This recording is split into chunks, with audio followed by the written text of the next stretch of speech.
For the most part, I've been a big supporter of Elizabeth Warren. She's been one of the few senators in Congress that actually stands up for the people. For example, she helped start the Consumer Financial Protection Bureau, which looks out for the best interests of the people when it comes to the business of financial institutions. She's also had a few big high-profile appearances, like when she ripped apart the Wells Fargo CEO in a Senate committee hearing. And Warren has also consistently been a strong voice against Trump. But in other ways, she's also played it safe, and one of the biggest examples of that is when she didn't come out and endorse Bernie Sanders in the 2016 primaries, which was a sign to many progressives that she's no longer with us, and instead is now engaged in the typical political game that most politicians in Congress are playing. And now there are some new signs that she may be continuing down that sort of centrist pragmatic path. And the Boston Globe breaks down a couple of meetings that she's had with some bankers. And it's not clear which way she's going to come out on this, but here's what the article says. She attended a party fundraiser in July at the summer residence of a former UBS executive. And she recently met privately in Washington with JP Morgan Chase's chief executive, Jamie Dimon. I think Senator Warren's views are more pragmatic. I think she's very different in a conversation than when she's on the stump, said Robert Wolf, the former UBS executive who hosted Warren and other Senate Democrats for a fundraiser on Martha's Vineyard this summer. Okay, so first, I think it's important not to jump to conclusions, because we don't exactly know what was said in the meeting with Jamie Dimon, and we don't know how the fundraiser went. Now, the fact that she even attended the fundraiser is, I think, an issue, and I'll explain why.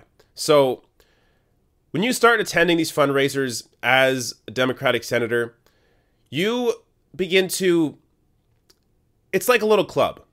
So, the Democrats and Republicans, of course, have these sorts of fundraisers where they all get together and they go to, in this case, Martha's Vineyard, where they meet up with these big donors who give the Democratic Party or the GOP a ton of money, and sort of in exchange for that, you're there to listen to their problems. Now, the problem that I have with this is, even if Warren feels like in her heart that she is not going to listen to these people and she's still going to stand up for the regular guy and will stand up against the banks, when you begin attending these sorts of fundraisers, it corrupts you without you even realizing it. So think of I'll give you an example. If somebody who has criticized the media quite a bit, especially someone like Joy Reid, who I find to be a centrist corporate Democrat, if not Republican, in disguise for many who think that she is a progressive, which is ridiculous. But if I were to meet Joy Reid, someone that I've criticized quite a bit, if I were to meet her at a party and we had a few drinks and talk for 10 minutes, I would now have a different view of her. I would, without me even knowing it, it would now be harder for me to shoot a video on her criticizing her, because I now have a personal relationship with her.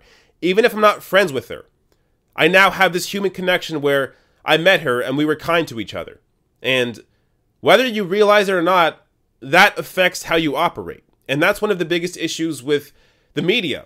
So CNN, New York Times, MSNBC, they go to these parties where they talk with politicians. And without them realizing it, that's affecting how they cover those politicians. So what ends up happening is they all become a part of this bubble where they're all thinking alike on many issues. Now, the media will trick you in the way that they question politicians, because they'll still question politicians and throw what appears to be hardballs occasionally, but rarely will they ever really continue to push politicians. And one of the reasons you've really seen CNN and MSNBC cover Trump in an actual proper way, the way they should, is because Trump is not part of these circles. Trump didn't go to the correspondence dinner. Trump is not part of this. So because Trump is not really part of their clique, it's easier for them to actually treat him like they should be treating all politicians and criticizing him properly. And also it helps that Trump is just, doing things that are so overtly terrible that it makes it easier to cover that in a more objective fashion. But to get back to Warren, by going to these meetings or going to these fundraisers and having these conversations with these big donors, with the banks, it'll affect her, whether she realizes it or not. Now, the JP Morgan Chase meeting, the meeting with Jamie Dimon, that one is, we really don't know what that was about. So it was a private meeting. So it's possible he set it up to try to, keep his enemies close. So he has a better idea of how Warren is thinking, or maybe try and corrupt her and try to schmooze her and get her on his side. But, or it could have been her that wanted to meet with him and, hold his feet to the fire. Who knows? We don't know what happened in that meeting. But I have more of an issue with attending fundraisers. Now, I think that's where the main issue is. And if she continues to do this, this will affect her. Now, for the other angle on this, we don't know why this is in an article. So what interest does Robert Wolf, the UBS executive, have to talk about Warren being a pragmatic politician? Where's his angle there?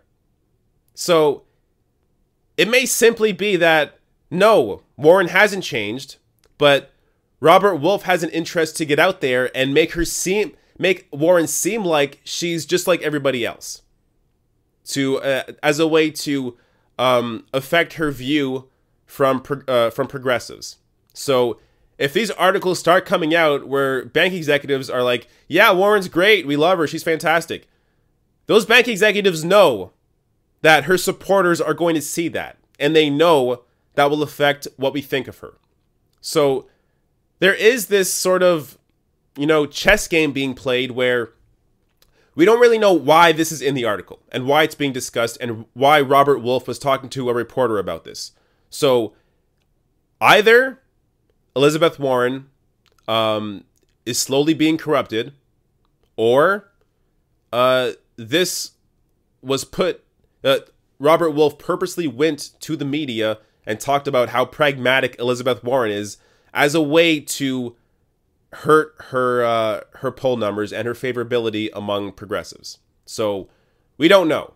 But one thing we do know is that Bernie Sanders is smart enough to not go to these fundraisers and to avoid this whole discussion, because the fact that she's even attended this fundraiser creates this suspicion of why is she there and what was being talked about at that fundraiser. But Bernie avoids that.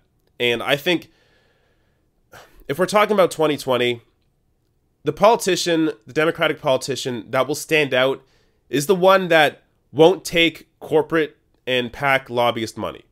So if Bernie Sanders runs again, I imagine he would still run the same campaign of not taking super PAC or big donor money, and just have money coming from the people.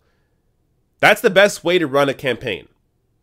If you want to show that you're not corrupted, that you actually are going to be the voice of the people, the only way to prove that is by having your money only come from the people.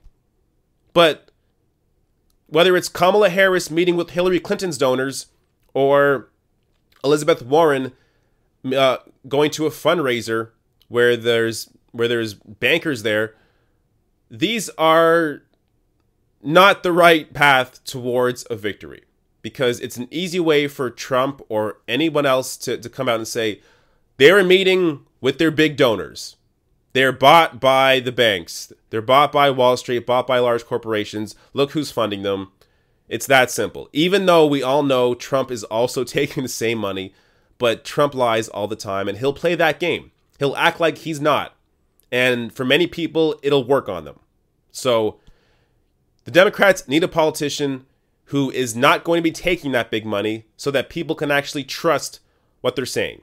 Now, will that be Warren, Kamala Harris, or the best bet right now is Bernie Sanders? Now, whether he runs remains to be seen.